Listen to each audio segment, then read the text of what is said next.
بسم اللہ الرحمن الرحیم صلوات اللہم صلی علی محمد وآل محمد الحمدللہ رب العالمین والعاقبۃ للمتقین الصلاۃ والسلام علی خیر خلقہ محمد وآلہ اجمعین بآواز بلند صلوات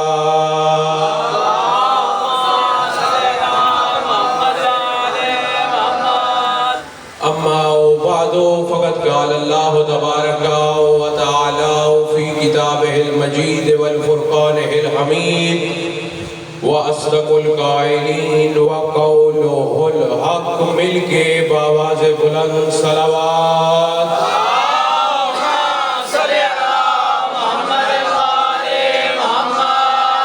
صلوات کا پڑھنا بہت بڑی اور عظیم عبادت ہے. ایک بار مل کے بآواز بلند صلوات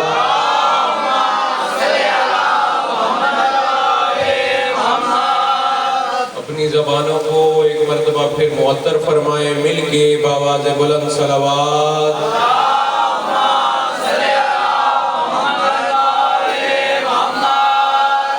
سب سے پہلے دعا گو ہوں خداوند کریم حاضرین کے دلی مقاصد پورے فرمائے. یا رب محمد و آل محمد کی عزت و عظمت کا واسطہ بانیان کو کاظمی برادران کی توفیقات میں اضافہ فرما.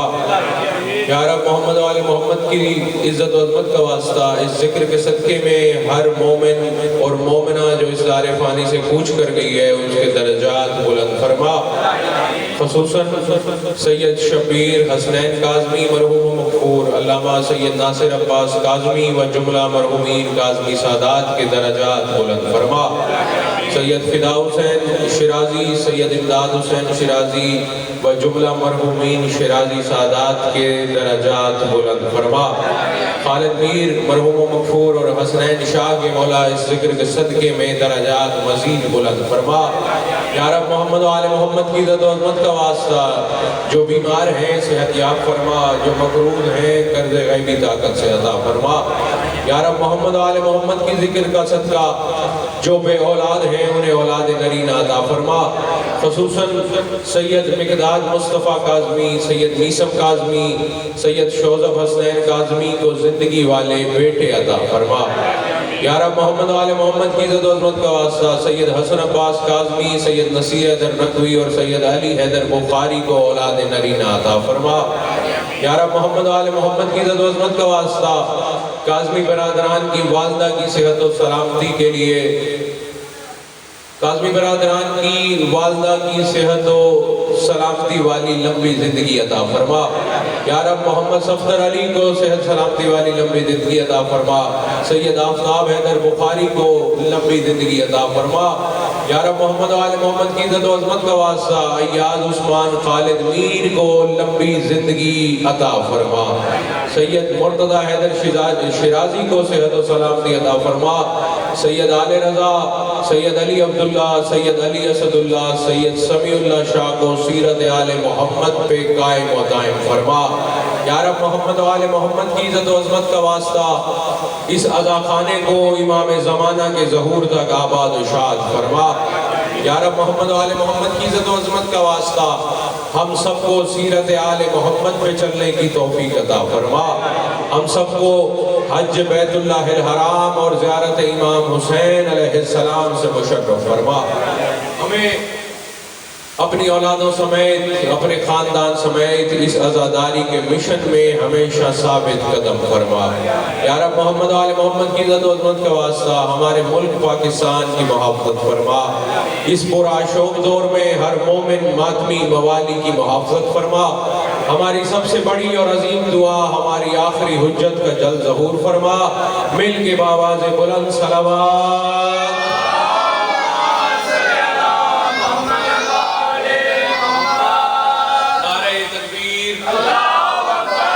نعرہ تکبیر، نعرہ رسالت. کافی مجمع پر یک زبان اونچا بولو نعرہ رسالت. دونوں ہاتھ بلند کر کے نعرہ حیدری، نعرہ حیدری. توجہ ہے رسول خدا پہ اللہ نے اپنا جو بھی کلام، جو بھی وحی نازل کی ہے، اس کا ایک ذریعہ اللہ نے بنایا ہے۔ جو بھی وحی نازل ہوئی رسول پہ قرآن کے لیے، اس کا ایک ذریعہ اللہ نے بنایا ہے۔ ذریعے کا نام عام فرشتہ نہیں بلکہ سید الملائکہ جناب جبریل علیہ السلام۔ ذریعہ جناب جبریل، کلام بھیجنے والا، کائنات کا خالق، کائنات کا مالک اللہ۔ کلام وصول کرنے والی بھی عام ہستی نہیں ہے، وہ ہستی ہے جب تک اس کی نبوت کا، اس کے بھائی علی کی ولایت کا اقرار نبی بھی نہ کرے تو اللہ نبوت عطا نہیں کرتا۔ تھوڑا بولنا ہے بھائی۔ ذریعہ بنایا جناب جبریل کو، بتانا میں نے یہ ہے، نہ یہ اللہ ذریعے کا محتاج ہے، نہ یہ 14 کسی ذریعے کے محتاج ہے۔ ذریعہ بناتے ہیں۔ جناب جبریل ایک دن آئے رسول کی خدمت میں، حجرے کے باہر سلام کیا، اجازت مانگی، رسول نے جواب دیا، اجازت دے دی۔ جناب جبریل اپنے رسول خدا کے حجرے کے اندر آ گئے۔ اب منظر کیا ہے؟ رسول خدا اس وقت کیا کر رہے ہیں؟ رسول خدا اس وقت اپنے سر پہ، سر مبارک پہ، سر اطہر پہ امامہ باندھ رہے ہیں۔ رسول اپنے سر پہ امامہ باندھ رہے ہیں، پگڑی، دستار جسے کہتے ہیں، وہ باندھ رہے ہیں۔ رسول خدا، یہ آپ نے منظر ذہن میں رکھنا ہے، توجہ نہاد حسین میری طرف رکھنا۔ رسول کیا کر رہے ہیں؟ اپنے سر پہ امامہ باندھ رہے ہیں۔ جناب جبریل آئے، آیات بھیجی جو اللہ نے بھیجی تھی، وہ رسول کے سپرد کی۔ جب جناب جبریل واپس جانے لگے نا، جناب جبریل کے ذہن میں ایک بات آئی، بھئی اگر میں یہ وحی لانے کا ذریعہ نہ ہوتا تو محمد کو کیسے پتا چلتا اللہ کہنا کیا چاہتا ہے؟ اگر میں ذریعہ نہ ہوتا تو اللہ یہ کلام محمد مصطفیٰ تک کیسے بھیجتا؟ بات نہاد حسین ذہن میں رکھنی ہے۔ پگڑی، امامہ رسول خدا اپنے سر پہ باندھ رہے ہیں۔ جبریل میرے قریب آؤ۔ جناب جبریل نے بات اپنے ذہن میں سوچی ہے، دل میں خیال آیا ہے۔ یہی تو فرق ہے نبی اور عام بندے میں، ہمیں پتہ نہیں چلتا سامنے والے کے دل میں کیا ہے، نبی کو پتہ بھی چل جاتا ہے اور وہ باتیں بھی بتا دیتا ہے۔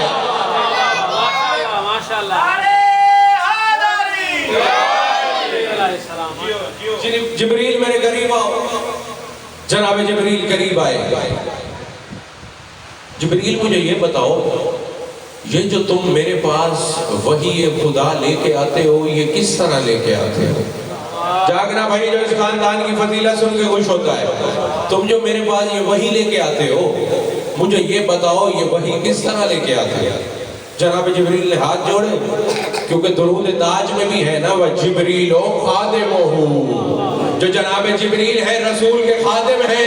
پھر مجھے بات سمجھ میں نہیں آتی، آپ بڑے اگر بندے ہو، آپ کا کوئی نوکر ہے، میسم شاہ جی آپ کے فارم پہ کوئی ملازم ہے، اگر وہ ملازم میسم شاہ صاحب کے سامنے آئے، میسم شاہ صاحب ڈر جائیں گے یا انہیں کچھ نہیں ہوگا؟ مجھے حیرانی ہوتی ہے، پہلی وحی نازل ہوئی، جناب جبریل آئے، محمد مصطفیٰ کو پتہ بھی نہ چلا، وہ ڈرنا بھی شروع ہو گئے۔ وہ عقل کے اندھ ہو اور جبریل خادم ہے، خود پڑھتے ہو، اور جب خادم آئے تو عام بندہ نہیں ڈرتا، محمد جیسی ہستی کیسے ڈر سکتی ہے؟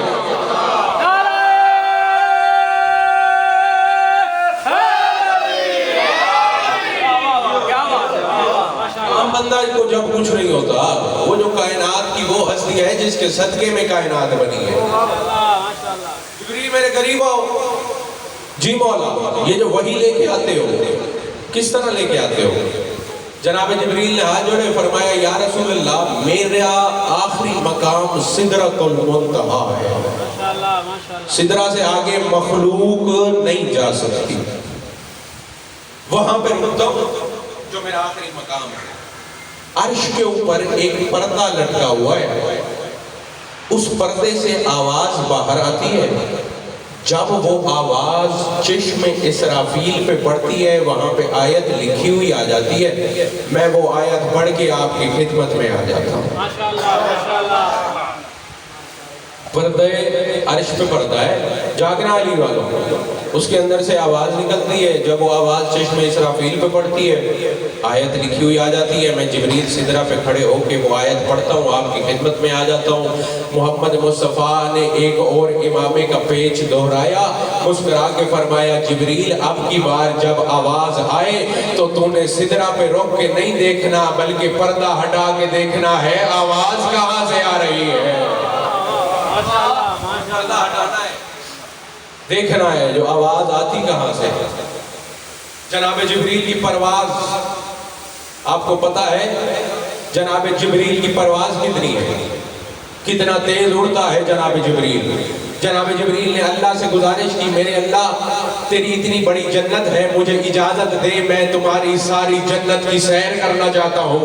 جاگنا بھائی عام فرشتہ نہیں ہے، سید الملائکہ ہے۔ جناب جبریل نے جنت کے اندر پرواز شروع کیا، کتابوں میں ہے 5000 سال مسلسل جناب جبریل پرواز کرتے رہے۔ جب تھک ہار کے جناب جبریل ایک جگہ پہ رکے، وہاں پہ دیکھا بہت بڑا محل ہے، اس محل کے سب سے اوپر والے حصے میں ایک بہت خوبصورت حور بیٹھی ہے۔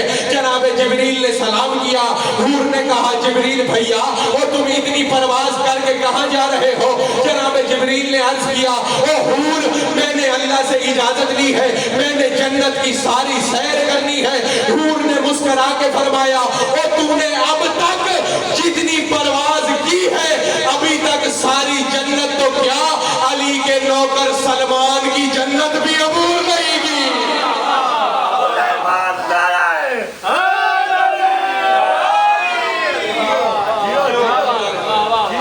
جتنی تم نے پرواز کی ہے جو سلمان کے حصے میں آئی ہے وہ بھی ختم نہیں ہوئی۔ جاگنا بھائی، جناب جبریل کی یہ پرواز ہے، دوڑتے ہوئے آئے سدرہ پہ، سدرۃ المنتہا جو مخلوقات عالم کا آخری مقام ہے۔ جناب جبریل کو جب معراج پہ گئے تھے رسول نے فرمایا تھا جبریل تقدم آگے بڑھو۔ جبریل نے عرض کیا تھا مولا یہ سدرہ ہے، یہاں سے میں ایک بالشت بھی آگے بڑھا تو جل کے راکھ ہو جاؤں گا۔ جاگنا ایسے ہے یا نہیں ہے؟ جناب جبریل نے کہا تھا یہاں سے آگے میں نہیں جا سکتا، لیکن اب جناب جبریل خوش بھی ہے، آگے جانے کا ارادہ بھی ہے، پردہ بھی ہٹا کے دیکھنا چاہتا ہے۔ اس کی وجہ کیا ہے؟ جھانگ والوں وجہ یہ ہے اس ہستی نے جبریل کو اجازت دی ہے جو کائنات پہ رحمت بنا کے بھیجا گیا ہے۔ ماشاءاللہ ماشاءاللہ، جو رحمت ہے اس نے اجازت دی ہے تو اب عذاب کیسے آ سکتا ہے؟ جناب جبریل سدرۃ المنتہا پہ پہنچے، اب انتظار میں ہے اگلی دفعہ آواز کب آتی ہے۔ منظر نیاز حسین آپ نے ذہن میں رکھنا ہے، سر پہ رسول خدا امامہ باندھ رہے تھے، اگلی بار آواز نکلی، کوئی انتظار نہیں کیا جناب جبریل نے چشم اسرافیل پہ آواز پڑھنے کا۔ جناب جبریل اب دیکھ رہے ہیں پردے سے آواز باہر آئی، جناب جبریل دوڑے۔ جاگنا دو مصرے لکھے امیر انیس نے، پوری کائنات ایک طرف رکھ دو یہ دو مصرے بھاری ہیں، کائنات کی کم قیمت ہے۔ جناب جبریل آئے پردے کے قریب، اب آواز آ رہی ہے، منظر ذہن میں رکھنا ہے، حجرے کے اندر مدینہ میں اپنے گھر میں رسول خدا امامہ باندھ رہے تھے۔ اب جناب جبریل قریب آئے، پردے کو ہٹایا تو اندر منظر کیا ہے؟ جھاگ والو جناب امیر انیس نے دو مصرے لکھے ہیں، وہ پردے میں خدا تو نہیں محبوب خدا ہے، امامہ اسی طرح کھڑا باندھ رہا ہے۔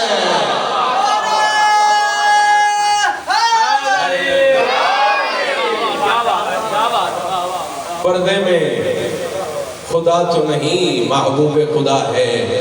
رسول نے فرمایا مسکرا کے جبریل تجھے ہم نے ذریعہ بنایا ہے، لیکن نہ ہم ذریعے کے محتاج ہیں نہ ہمارا اللہ ذریعے کا محتاج۔ کون اللہ ہے؟ اللہ نے سورہ یاسین میں اپنی قدرت بتائی ہے۔ بسم اللہ الرحمن الرحیم، انما امرہ اذا اراد شیئا ان یقول لہ کن فیکون۔ اللہ کہتا ہے جب بھی میرا کوئی چیز بنانے پہ امر ہوتا ہے میں کون کہتا ہوں شے ہو جاتی ہے۔ بیسم شاہ جی، جب بھی اللہ کا کوئی چیز بنانے پہ امر ہوتا ہے، ارادہ ہوتا ہے، انما امرہ اذا اراد شیئا ان یقول لہ کن فیکون، جب بھی کسی چیز بنانے پہ امر ہوتا ہے اللہ کون کہتا ہے شے ہو جاتی ہے۔ اب اہل عرفان کا مجمع میرے سامنے ہے، پرانے ادادار میرے سامنے بیٹھے ہیں، اللہ نے بتا دیا ہے اگر کوئی میں چیز بنانا چاہوں تو 4 مرحلوں میں بن جاتی ہے۔ پہلے میرا امر ہوتا ہے، پھر میرا ارادہ ہوتا ہے، تیسرے مرحلے میں کون کہتا ہوں، چوتھے مرحلے میں شے بن جاتی ہے۔ جھنگ والوں اپنی طرف سے نہیں کہہ رہا، قلب قرآن ہے، قرآن مجید کا دل ہے، بھیجنے والا اللہ ہے جو کائنات کا خالق بھی ہے، مالک بھی ہے، اس کا کلام آپ کے سامنے تلاوت کیا ہے، انما امرہ اذا اراد شیئا ان یقول لہ کن فیکون۔ جب بھی میرا کوئی چیز بنانے پہ امر ہوتا ہے، ارادہ ہوتا ہے، میں کون کہتا ہوں، چوتھے مرحلے میں شے بن جاتی ہے۔ ایک بندہ کھڑا ہو گیا، شہر کوفہ ہے، ملک عراق ہے، مسجد اعظم ہے، منبر ابیض ہے، پوری کائنات میں سلونی کا اکیلا دعوے دار علی ابن ابی طالب منبر پہ ہے۔ بندہ کھڑا ہو کے کہتا ہے یا علی مجھے بتاؤ، اللہ جو کہتا ہے میرا امر بھی ہوتا ہے، میرا ارادہ بھی ہوتا ہے، میں کون بھی کہتا ہوں وہ شے بھی ہو جاتی ہے۔ یا علی مجھے بتاؤ اللہ کا امر کیا ہے، اللہ کا ارادہ کیا ہے۔ علی ابن ابی طالب مسکرائے، مسکرانے کے بعد فرمایا اور بندہ خدا یاد رکھ، واللہ نحن امر اللہ واللہ نحن ارادت اللہ، اللہ کی قسم اللہ کا امر بھی ہم 14 ہیں، ارادہ بھی ہم 14 ہیں۔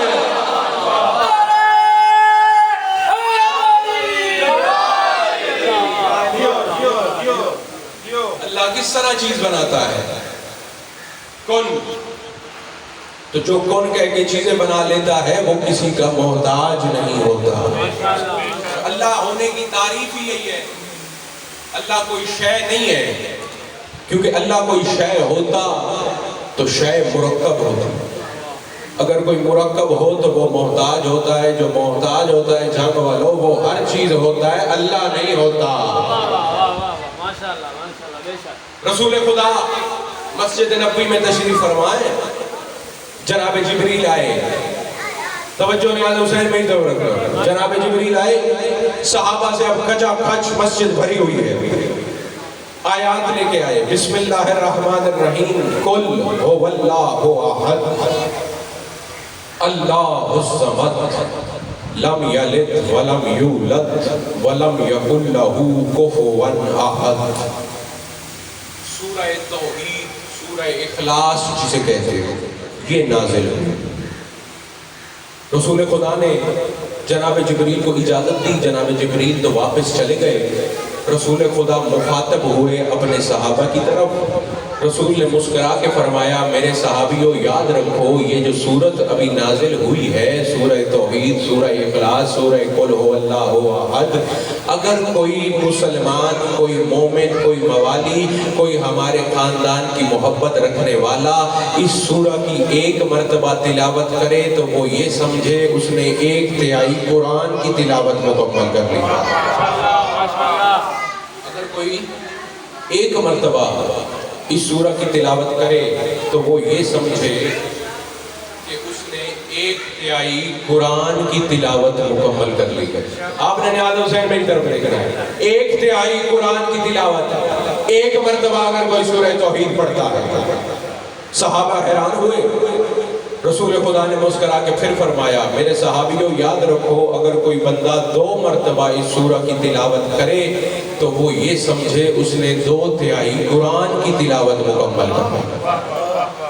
بعض احباب حیران بیٹھے ہوئے، چھوٹی ظاہراً تو سورت ہے لیکن میں یہ عرض کرنے لگا ہوں یہ واحد سورہ ہے قرآن مجید میں جس میں اللہ تعالیٰ نے اور کوئی بات نہیں کی، صرف اور صرف یہ بتایا ہے کہ اللہ کس کو کہتے ہیں۔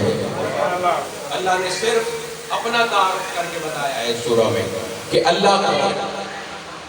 صحابہ حیران ہوئے، رسول خدا نے پھر فرمایا میرے صحابیوں یاد رکھو اگر کوئی بندہ 3 مرتبہ اس سورہ کی تلاوت کر لے تو وہ یہ سمجھے اس نے یہ سورہ 3 دفعہ نہیں پڑھی بلکہ مکمل قرآن کی تلاوت کر لی۔ اب صحابہ حیران ہیں، ہمیں ویسے تو حکم ملتا ہے قرآن کی تلاوت کرنے کا، لیکن یہ اتنی عجیب سورہ ہے، اتنے زیادہ فضیلت ہے اس سورہ میں، اتنی عجیب و غریب کمالات کی، کرامات کی مالک سورہ ہے۔ وہی نبی بول رہا ہے جو مرضی خدا سے بولتا ہے۔ جنگ والوں صحابہ حیران ہوئے، آگے بڑھ کے کہتے ہیں یا رسول اللہ بات سمجھ میں نہیں آئی، اگر کوئی بندہ ایک مرتبہ پڑھے تو 1/3 قرآن کی تلاوت مکمل ہے، اگر کوئی بندہ 2 مرتبہ پڑھے تو 2/3 قرآن کی تلاوت مکمل ہے، اگر کوئی بندہ 3 مرتبہ تلاوت کرے تو وہ یہ سمجھے اس نے پورے قرآن کی تلاوت کر لی ہے۔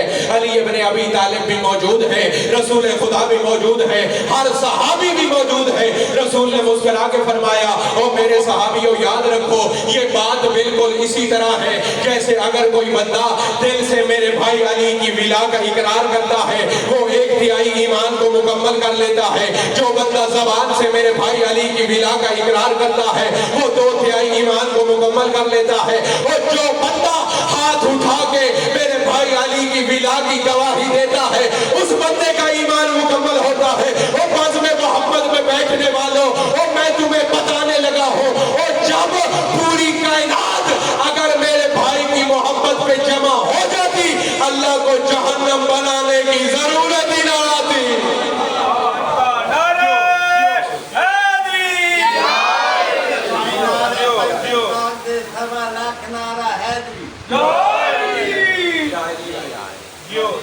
رسول خدا نے میثم شاہ جی بتایا اپنے صحابہ کو یہ جو میرا بھائی ہے نا علی ابن ابی طالب، اس سے محبت رکھنے والا ایک تو جنت میں بھی جائے گا، اور جو اس سے محبت رکھے گا وہ اس بات کی دلیل ہوگی کہ وہ ہمارے پورے خاندان سے محبت رکھتا ہے۔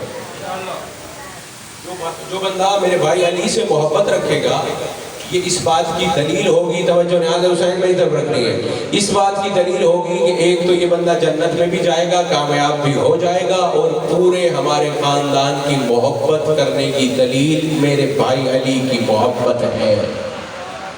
یعنی یہ مین چیز ہے جو سب سے پہلے بندے نے ماننی ہے، اس کے بعد باقی کام ساتھ ساتھ ہوتے جائیں گے۔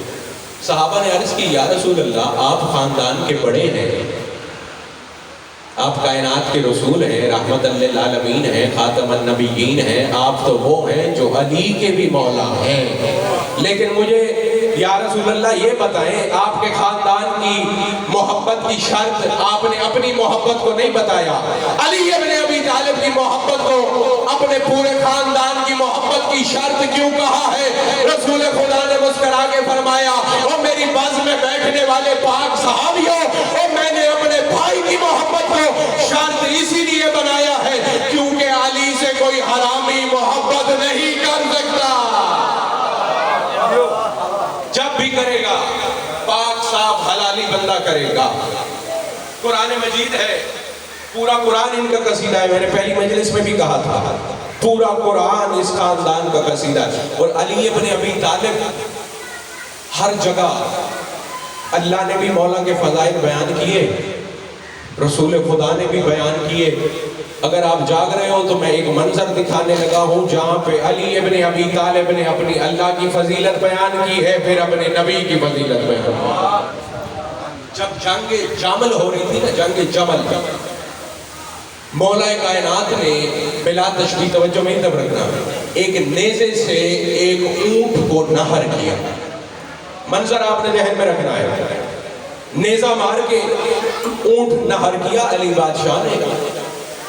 مولا نے جیسے وہ نیزہ اونٹ کی گردن سے نکالا نا، اس نیزے کی نوک سے خون ٹپک رہا تھا، اسی وقت اتفاقاً حاکم شام کا قاصد حاکم شام کا ایک خط لے کے علی کے پاس آیا۔ خط پہ کیا لکھا ہوا تھا؟ ایک کاغذ کا ٹکڑا ہے، اس پہ لکھا ہوا تھا علی تو میرا مقابلہ کرنا چاہتا ہے، علی تمہیں پتہ نہیں ہے اگر تم گندم کا ایک ڈھیر ایک جگہ پہ جمع کر دو تو میرے پاس اتنے فوجی ہیں کہ گندم کے ایک ایک دانے کے نیچے میرا فوجی چھپ سکتا ہے۔ یعنی وہ اپنے فوج لشکر کی تعداد مولا کو بتا رہا ہے، صرف یہ عبارت لکھی ہوئی ہے، کاغذ کا ٹکڑا، علی تم میرا مقابلہ کرتے ہو، میرے پاس اتنے فوجی ہیں، اگر گندم کا ڈھیر ہو تو ہر دانے کے نیچے میرا فوجی ہوگا۔ مولا نے جاگنا بھائی علی والوں، مولا نے اسی قاصد کو کہا یہیں پہ رک جا، تم اپنے خاتم اپنے حکمران کا خط لے کے آیا ہے، علی کا جواب اسی کاغذ کے ٹکڑے پہ واپس لے جا۔ جاگنا علی ابن ابی طالب نے نہیں نہ قلم منگایا ہے، نہ کوئی کاغذ منگایا ہے، نہ کوئی سیاہی دوات منگائی ہے۔ علی ابن ابی طالب کے ید اللہ ہاتھ میں خون آلود نیزہ ہے، علی نے اسی نیزے کو پکڑا، اسی کاغذ کی پشت پہ علی ابن ابی طالب نے عبارت لکھی ہے، نہ بسم اللہ لکھی ہے، نہ کوئی اور چیز لکھی ہے۔ علی نے 3 جملے لکھے، علی نے اس پر آگے فرمایا لے جا اپنے حاکم کو جا کے دے دینا۔ جنگ والوں جملے کیا تھے؟ مولا نے لکھا واللہ ما بدلت باللہ ربا ولا بمحمد نبیا ولا بذوالفقار سیفا۔ اور تو مجھے اپنی فوج کا تانا دیتا ہے اور تجھے پتہ نہیں ہے علی نے آج تک نہ اپنا اللہ بدلا ہے، نہ اپنا نبی بدلا ہے، اور نہ یہ علی نے اپنی ذوالفقار تلوار کو بدلا ہے۔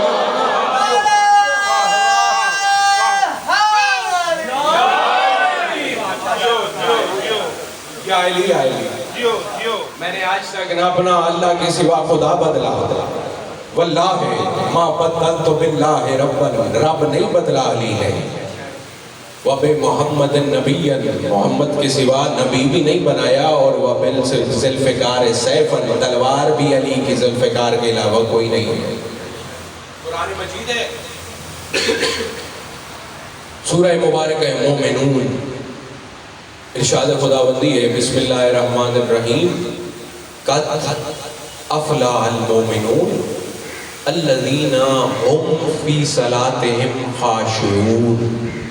کل میں نے اسی سے متعلق ایک بات کی تھی، تو میرا دل چاہ رہا ہے آج بھی میں آپ کو نماز کے متعلق کچھ نہ کچھ بتاؤں۔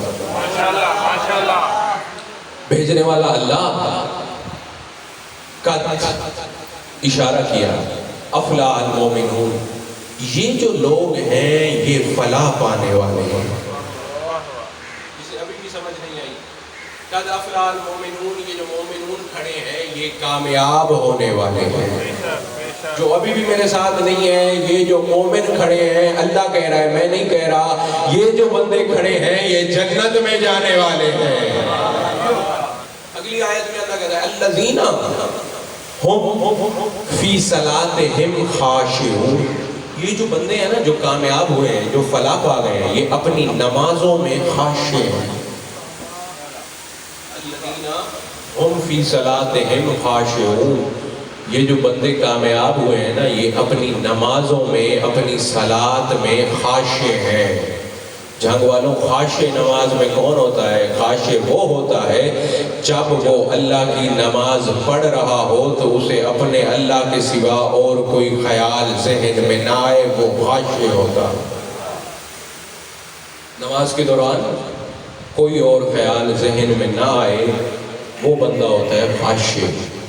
رسول خدا منبر محمد مصطفیٰ پہ تشریف فرما ہے، رسول اپنے صحابیوں سے باتیں کر رہے ہیں، رسول نے دیکھا ایک بندہ مسجد میں آیا، وضو کیا اس نے، جاگنا علی والا، نماز پڑھنا شروع کیا۔ جیسے نماز شروع کی، میں بار بار آپ کو بتاؤں وَمَا يَنطِقُ عَنِ الْهَوَىٰ إِنْ هُوَ إِلَّا وَحْيٌ يُوحَىٰ، جب تک حکم خدا نہ ہو محمد مصطفیٰ لبوں کو حرکت نہیں دیتے، وہی نبی مولا جو حکم خدا سے بولتا ہے۔ صحابی نے نماز شروع کی، رسول خدا نے آواز دی صحابی میرے قریب آؤ، جاگنا۔ اس نے سنا رسول نے مجھے بلایا ہے، اس نے نماز کو تیز کیا، رسول نے دوسری آواز دی صحابی میرے قریب آؤ، اس نے اپنی نماز کو اور تیز کیا، رسول نے تیسری آواز دی اور صحابی میرے قریب آ، اس نے جلدی جلدی نماز کو ختم کیا، قدموں پہ ہاتھ لگایا، مولا نماز پڑھ رہا تھا اسی لیے دیر ہو گئی ہے۔ رسول خدا نے مسکرا کے فرمایا اور بندہ خدا تجھے پتہ نہیں ہے، اور جب نماز کے اندر روح نماز بلائے تو نماز کو چھوڑ کے روح نماز کی طرف آتے ہیں۔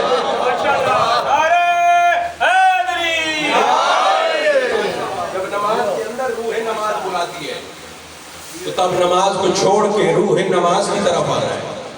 یہ تو ہو گئی ایک عام عرب کے بندے رسول کے صحابی کی بات۔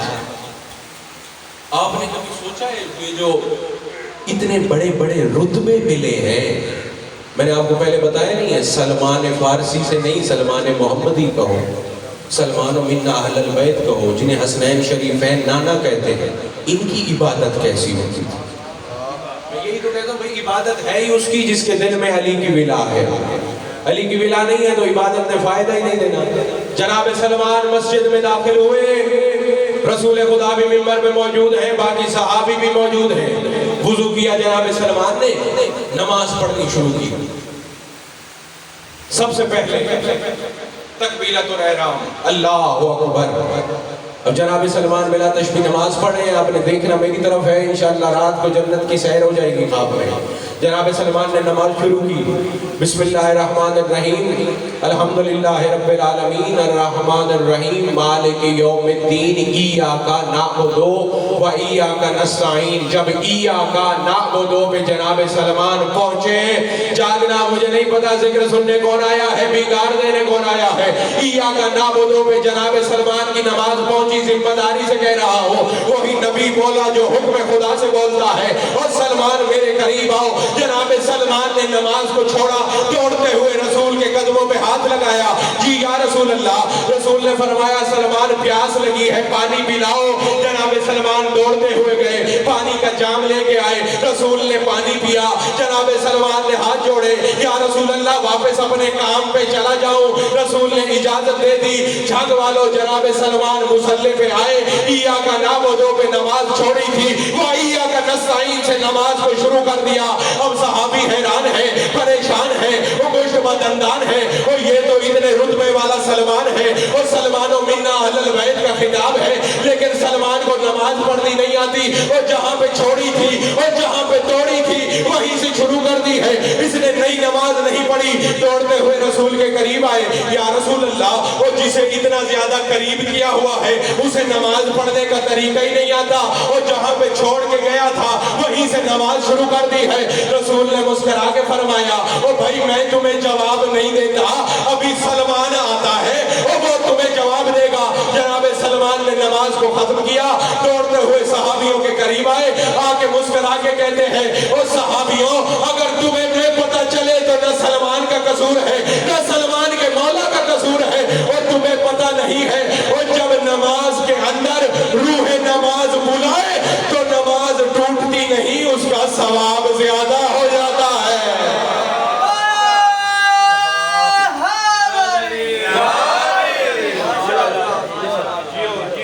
یا علی، آپ نے غور نہیں کیا، یہ جو میں نے آپ کے سامنے آیات تلاوت کی ہیں سورہ مومنون کی، یہ وہی آیات ہیں جو 3 دن کے علی نے محمد مصطفیٰ کے ہاتھوں میں تلاوت کی تھی۔ ہر بندے نے مسلم شاہ جی یہ لکھا ہے کہ علی جب 3 دن کے تھے قرآن کی تلاوت کی تھی، کچھ نے یہ لکھا ہے کہ پورے قرآن کی تلاوت کی تھی، کچھ نے یہ لکھا کہ نہیں پورے قرآن کی نہیں کی تھی، سورہ مومنون کی تلاوت کی تھی، اور کچھ نے یہ لکھا ہے کہ سورہ مومنون بھی پوری نہیں پڑھی تھی، سورہ مومنون کی پہلی 7 آیات پڑھی تھی۔ تو ہمارا گھر تو پورا ہے، ہمارا تو وہ کریم امام ہے، ابھی قرآن نہیں نازل ہوا، ہمارا امام پہلے پڑھ رہا ہے۔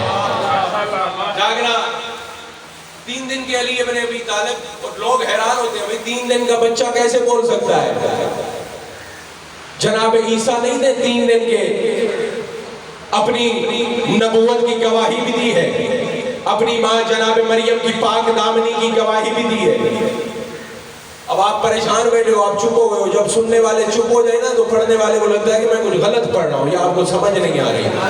بھائی جناب عیسیٰ 3 دن کے بولے ہیں، قرآن کہتا ہے مہد الصبیہ، جھولے کے اندر ہے جناب عیسیٰ، بول رہا ہے، لوگ سن رہے ہیں۔ بی بی پاک جناب مریم کے پاس جب لوگ آئے نا ان کے خاندان کے، ہم تمہیں پاک دامن سمجھتے تھے، نبی اور عام بندے میں فرق کیا ہے؟ جاگنا، ہم تمہیں پاک دامن سمجھتے تھے، یہ بچہ کہاں سے لائی ہو؟ بی بی پاک نے بولا نہیں، اشارہ کیا جھولے کی طرف، یہ بچہ تمہیں بتائے گا یہ کہاں سے آیا ہے۔ جاگنا بھائی علی والو، وہ کہتے ہیں تم نے ہمیں کیا سمجھا ہوا ہے، 3 دن کا بچہ ہے یہ کیسے بولے گا؟ بی بی نے اشارے سے بتایا، وہ پوچھو تو صحیح تمہیں جواب دے گا، تم اور ہو یہ اور ہے، عام بندہ اور ہے، نبی اور ہے۔ جناب مجھے بات پھر صاف کھولنی پڑے گی. جناب حلیمہ سعدیہ کی بیٹی کا نام ہے جناب حرہ. ایک بہت بڑا سفاک حکمران گزرا ہے حجاج بن یوسف.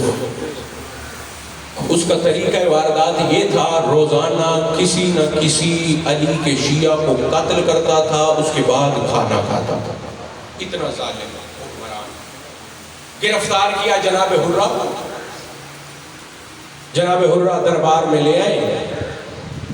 یہ ظالم کہتا ہے حرہ سلیمہ حلیمہ سعدیہ کی بیٹی ہو, میں نے یہ سنا ہے تم اپنے پیر علی کو انبیاء سے افضل سمجھتی ہو.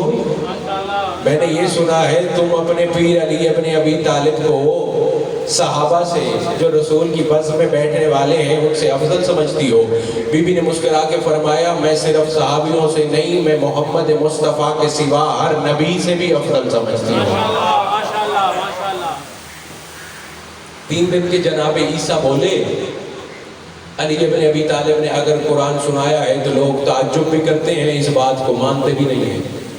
اب عیسیٰ بڑا نبی ہے یا علی ابن ابی طالب کا رتبہ زیادہ ہے, ابھی پتہ چل جائے گا. یہ ظالم نے سنا تم محمد کے سوا ہر نبی سے, میں نے تو صحابی کا سنا تھا, تم ہر نبی سے علی کو افضل سمجھتی ہو. ابھی تلوار نکالی, کہتا ہے جلدی جلدی اپنے اس دعوے کی کوئی دلیل دے, نہیں تو تجھے ابھی قتل کر دوں گا. بی بی مسکرا کے کہتی ہے تو جتنا ظالم ہے, تیری حکمرانی ہے, تیرے سپاہی ہے, تیرا ولولہ ہے, تیرا جوش ہے, تیرے سارے کچھ ماتحت ہیں, میں اس ٹائم قیدی بن کے کھڑی ہوں, لیکن میں یہ بات تجھے بتا دوں تو مجھے اس وقت قتل نہیں کر سکتا, میرے سر پہ علی ابن ابی طالب کا سایہ ہے, قتل نہیں کر سکتا. اس نے تلوار پہ انعام کی, جلدی جلدی کوئی دلیل دے نہیں تو ابھی تجھے قتل کر دوں گا. بی بی نے فرمایا مجھے یہ بتاؤ جناب عیسیٰ سے میں اپنے علی ابن ابی طالب کو افضل سمجھتی ہوں. کہتا ہے کوئی دلیل. بی بی نے فرمایا تم بتاؤ, تمہارا جو نبی گزرا ہے یہ تم بتاؤ عیسیٰ کے اندر ایسی کیا باکمال چیز تھی جس پہ تم فخر کرتے ہو. یہ کہتا ہے عیسیٰ تو وہ نبی تھا پانی اور مٹی کو ملاتا تھا, پرندے بن جاتے تھے. جاگنا, پانی اور مٹی کو ملاتا تھا. عیسیٰ وہ نبی ہے, پانی اور مٹی کو ملاتا ہے, پرندے والی شکل بناتا ہے, اس کے بعد پھونک مارتا ہے, وہ پرندہ ہوا میں اڑنا شروع کر دیتا ہے. بی بی پاک نے اس کو لا کے فرمایا اور تیری عقل کو بھی سلام ہے, تیرے عقیدے کو بھی سلام ہے. وہ عیسیٰ وہ تھا جو پانی اور مٹی کو ملاتا تھا تو پرندے بنتے تھے, میرا علی پانی مٹی ملائے تو آدم بن جاتا ہے.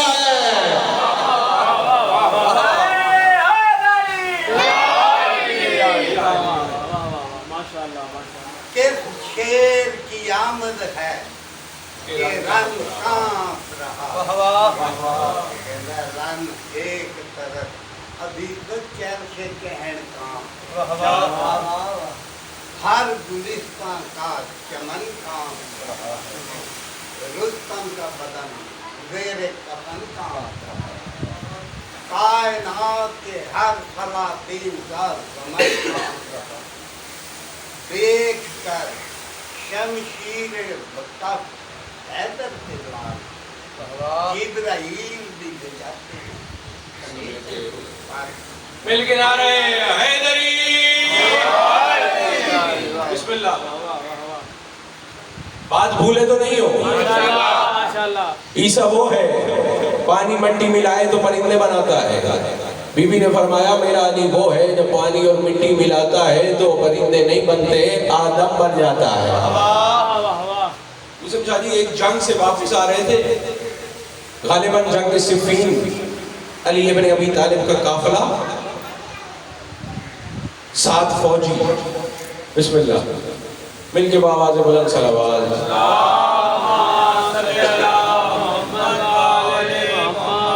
جاگنا, مولا کے فوجی ساتھ ہیں. اب دریا کے اس کنارے پہ علی ابن ابی طالب اور ان کا لشکر, دوسرے کنارے پہ اب مولا کے فوجی بھی دیکھ رہے ہیں. جاگنا بھائی, توجہ میری طرف رکھنا. مولا کے فوجی بھی دیکھ رہے ہیں, مولا بھی دیکھ رہے ہیں. ایک بندہ آیا, اس نے اپنا مسلح بچھایا پانی کے اوپر, اس کے اوپر بیٹھا، مصلے کو تیرتا ہوا جیسے کشتی بن جاتی ہے دوسرے کنارے پہ پہنچ گیا۔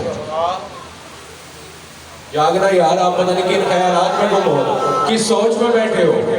علی ابن ابی طالب دیکھنے والے ہیں، صحابی دیکھنے والے ہیں، مصلی بچھایا ہے، اس پہ بیٹھ کے دریا عبور کر کے مولا کی فوج کے سامنے آیا۔ اب مولا کے سپاہی کہہ رہے ہیں یا علی کتنا بڑا باکمال شخص ہے، پتہ نہیں کتنا بڑا عابد و زاہد ہے، تقوی گزار ہے، اتنا زیادہ پرہیزگار ہے کہ اللہ نے اسے یہ طاقت عطا کر رکھی ہے کہ پانی پہ مصلی بچھاتا ہے، کشتی بن جاتی ہے، دریا کو عبور کر لیتا ہے۔ علی ابن ابی طالب نے بندے کو بلایا، او میرے قریب آؤ۔ یہ قریب آیا، مولا نے کہا یہ تم نے ابھی کیا کیا ہے؟ جاگنا، کہتا مولا میں نے اپنا مصلی بچھایا ہے، اللہ نے اتنی طاقت دی ہوئی ہے، میں مصلی بچھاتا ہوں، کشتی بن جاتی ہے، میں دریا کو عبور کر لیتا ہوں۔ اب صحابی اور حیران ہو رہے ہیں، علی ابن ابی طالب کو بھی یہی باتیں بتا رہا ہے۔ جاگنا، مولا نے فرمایا او مجھے یہ بتا تو یہ سارا جو معجزہ ہے یہ کیسے کرتا ہے؟ کہتا ہے آپ مجھے بھلے مانس لگتے ہو، میں آپ کو بتا دیتا ہوں، مجھے ایک اسم اعظم پتا ہے، میں اس کا عامل ہوں، اس کی تسبیح پڑھتا ہوں، اس کا اثر یہ ہوتا ہے کہ اللہ نے مجھے یہ طاقت دی ہے، میرا مصلی کشتی بن جاتا ہے۔ جاگنا، کہتا ہے اگر آپ کے یہ بندے ساتھ نہ ہوتے تو آپ مجھے اچھے لگ رہے ہو، میں آپ کو بھی وہ اسم اعظم بتا دیتا۔ علی ابن ابی طالب نے کہا مجھے پتا ہے تیرا اسم اعظم کیا ہے، مجھے پتا ہے تو تسبیح کس چیز کی پڑھتا ہے، لیکن میرے ان صحابیوں کو بتا اور تو نے یہ کیسے عبور کیا ہے؟ وہ کہتا ہے میری کتاب کے اندر ایک اسم اعظم تھا، میں اس کی تلاوت کرتا ہوں، اس کی تسبیح پڑھتا ہوں، اس کا ورد کرتا ہوں، اس کی طاقت یہ ہے کہ میں مصلی بچھاتا ہوں، وہ کشتی بن جاتا ہے۔ مولا نے پوچھا ہو میرے صحابیوں کو بتا جو تو تسبیح پڑھتا ہے وہ لفظ کیا ہے؟ یہ کہتا ہے ہماری کتابیں ہیں، اس کے اندر ایک لفظ لکھا ہوا ہے۔ کون سا لفظ؟ کہتا ہے میں تسبیح پڑھتا ہوں ایلیا ایلیا ایلیا ایلیا ایلیا ایلیا لفظ کی میں تسبیح پڑھتا ہوں۔ یہ نجرانی زبان میں علی ابن ابی طالب کا نام ایلیا لکھا ہوا ہے۔ علی ابن ابی طالب نے اپنے دندل پہ خود کو بلند کیا، اپنے سینے پہ ہاتھ مارا، اور والذی نفسی بیدہ، اور مجھے قسم ہے ذات کبریا صفات کی اور جس کے قبضے میں علی کی زندگی ہے، وہ بندہ خدا اور جس نام کی تو تسبیح پڑھتا ہے وہ علی ابن ابی طالب میں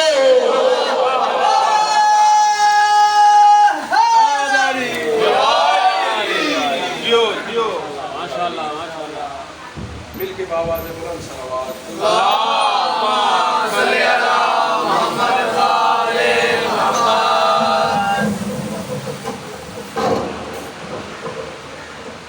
مل کے بابا سے بلند صلوات۔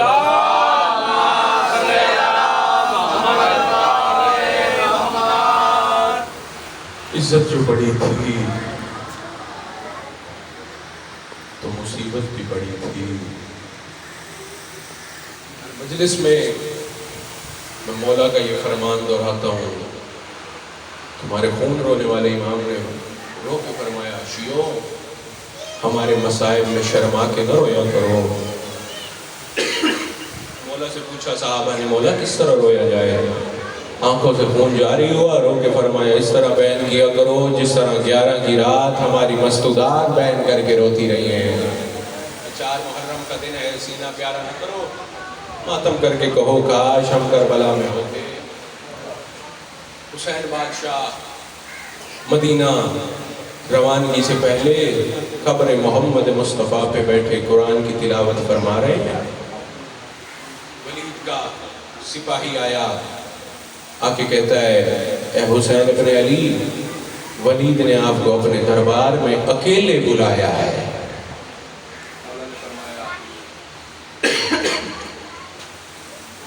ابھی تو نہیں، تھوڑی دیر کے بعد حسین وعدہ کر رہا ہے ولید کے دربار میں آؤں گا اور اکیلا آؤں گا۔ مولا نے قرآن کو دیکھنا میری طرف بند کیا، قرآن کے اندر سے آواز آئی حسین ابن علی میری فلاں جگہ پہ بڑی توہین ہو رہی ہے، میری عزت میں لوگ کمی کر رہے ہیں۔ امام حسین نے رو کے فرمایا اگر کوئی تیرا غلاف لوٹ لے تو میں عالیہ کی چادر سے تجھے غلاف دوں گا۔ اگر کوئی تیرے لفظ مٹا لے تو میں علی اکبر کے جگر کے خون سے تجھے پھر سے لکھوں گا، اور میں عام قلم سے نہیں، میں عباس کے شانوں سے تجھے لکھوں گا، تیری محافظت حسین کے ذمہ ہے۔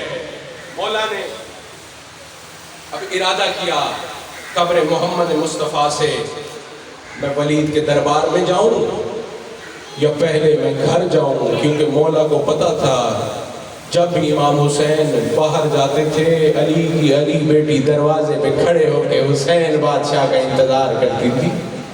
جب تک مولا حسین واپس نہیں آتے تھے بی بی پاک دروازے پہ انتظار کرتی تھی۔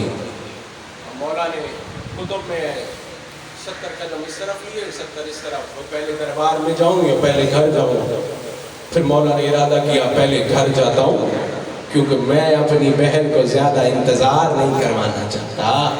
میں کہتا ہوں مولا آج اتنا خیال ہے اپنی بہن عالیہ کا، اور اس وقت کیسے برداشت کیا ہوگا جب 1 2 نہیں 72 گھنٹہ اور یزید کے دربار میں بی بی پاک نے انتظار کیا ہے۔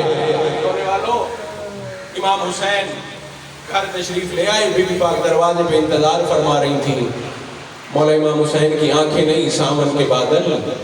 بی بی پاک نے پوچھا بھیا حسین میں آپ کی شریکت الحسین بہن ہوں، مجھے بتاؤ کہ ہوا کیا ہے؟ مولا نے فرمایا ولید نے اپنے دربار میں مجھے بلایا ہے۔ بی بی پاک نے فرمایا حسین میں اکیلے نہیں جانے دوں گی، میرے عباس کو ساتھ لے کے جانا۔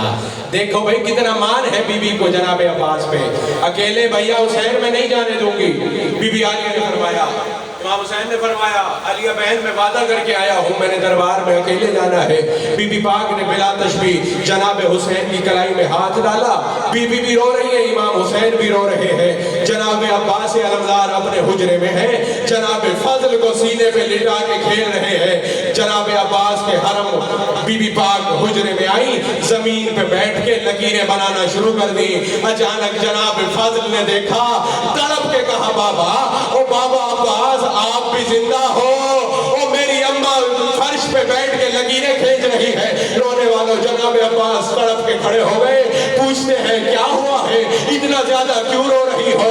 بی بی پاک نے رو کے فرمایا او میرے سرتاج عباس، او میں نہیں رو رہی، باہر دیکھو، او گھر کے دروازے پہ حسین رو رہا ہے، او گھر کے دروازے پہ عالیہ رو رہی ہے۔ رونے والوں جناب فضل کو ہٹایا، جناب عباس دوڑتے ہوئے باہر آئے، آواز دی قاسم اکبر اور محمد، اور تھوڑی دیر کے بعد وہ سارے ہاشمی جوان باہر آ گئے۔ بی بی پاک کے قریب آئے جناب عباس، اپنا زانو زمین پہ رکھا، وہ پوچھتے ہیں او میری آقا زادی، او مجھے بتاؤ کس نے میری زندگی میں تمہیں رلایا، او مجھے بتاؤ عباس کے زندہ ہوتے ہوئے کس نے اتنا دکھ دیا ہے؟ بی بی پاک نے دیکھا، اور جناب عباس قریب آئے، حسین بادشاہ کی کلائی کو چھوڑا، عباس سے مخاطب ہو کے علی کی علی بیٹی نے فرمایا عباس میرا حسین جانا ہے ولید کے دربار میں، یہ میرے حسین کو دیکھ لو، اور جس طرح بھیج رہی ہو اسی طرح واپس لوں گی۔ اور مولا نے فرمایا، جناب عباس نے ہاتھ جوڑے اور کہا او میری آقا زادی جیسے آج اجازت دے رہی ہو، اور اسی طرح کربلا کے میدان میں او عباس کو اجازت دینا، اور میں دیکھوں گا اور تمہارے خیمے کون لوٹتا ہے اور تمہاری چادریں کون لوٹتا ہے۔ رونے والوں مولا نے فرمایا عباس جس نے ماتم کرنا ہے بھائی، دعوت پرسہ ہے، میرا کوئی دعوت نہیں ہے۔ عباس میں وعدہ کر کے آیا ہوں، میں نے دربار میں اکیلے جانا ہے۔ جناب عباس نے فرمایا مولا مجھے اپنا بھائی سمجھ کے، اپنا نوکر سمجھ کے، مجھے ایک ادنا سا غلام سمجھ کے اپنے ساتھ دربار میں لے جاؤ، میں آپ کے ساتھ بھی کھڑا نہیں ہوں گا، ایک کونے میں کھڑا ہو جاؤں گا، لیکن میں دیکھوں گا کون آپ کی خدمت میں گستاخی کرتا ہے۔ عباس کے ہوتے ہوئے مولا نے پیشانی چومی جناب عباس کی، جس نے ماتم کرنا ہے۔ مولا نے فرمایا عباس تو میرے بابا علی کا بیٹا ہے، تیرے بازو میں میرے بابا علی سے کمزور نہیں، یہ دربار کا دروازہ باب خیبر سے زیادہ وزنی نہیں، اگر کچھ ہوا اکیلا اندر جاؤں گا لیکن تجھے آواز دوں گا تم تب آ جانا۔ مولا امام حسین اندر تشریف لے گئے. یہ ظالم کہتا ہے حسین ہم یہ چاہتے ہیں آپ یزید کی بیعت کرو. مولا نے فرمایا مجھ جیسا اس جیسے کی بیعت نہیں کر سکتا. ایک ظالم نے پیچھے سے اشارہ کیا کہ حسین اکیلا ہے اور حسین کو نانے کے شہر میں شہید کر دو. اس نے اشارہ کیا. حسین بادشاہ نے فرمایا اللہ اکبر. اور رونے والوں ریخ ختم نہیں ہوئی تھی اکبر کی اور دروازہ کھلا اور جناب عباس اور تلوار بے نیام ہے ہاتھ جوڑ کے کہتے ہیں مولا مجھے بتا تو صحیح اور تیری شان میں کس نے گستاخی کی ہے اور مجھے اجازت دے دو. رونے والوں مولا نے کہا عباس یہاں پہ لڑنا نہیں ہے یہ میرے نانا کی پاک نگری ہے. رونے والوں مختصر کرو قافلے تیار ہو گئے. وہ بی بی پاک قریب آئی اپنے محمل کے. علی کی علی بیٹی کو محمل پہ چڑھنے کا طریقہ نہیں آتا. بی بی پاک ادھر بھی دیکھتی ہے ادھر بھی دیکھتی ہے. مولا نے پوچھا امام حسین نے بہنا کیا ہوا ہے؟ بی بی پاک رو کے کہتی ہے بھیا حسین اور مجھے محمل پہ چڑھنے کا طریقہ نہیں آتا. اور ہاتھ جوڑ کے پوچھو بی بی پاک وہ اتنا زیادہ اہتمام ہے اونٹوں کے اوپر محمل ہے محمل پہ ہماریاں ہیں ہماریوں پہ پردے ہیں وہ آج ان پہ نہیں چڑھنا آتا. وہ کیسے شام غریبہ کے بعد وہ بل پلانے اونٹوں پہ کیسے سواری کی ہوگی. رونے والوں جناب عباس قریب آئے اپنا زانو زمین پہ رکھا رو کے فرماتے ہیں بسم اللہ میری شام کی مسافرہ بہن او بسم اللہ میری خطبے دینے والی بہن. رونے والوں بی بی پاک نے فرمایا عباس آج مجھے وہی سوار کرائے جس نے مجھے بعد میں اتارنا بھی ہے معاملوں سے.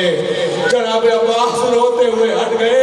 رو کے فرمایا مجھے اجازت نہیں ملنی میں نے فرات کے کنارے سو جانا ہے.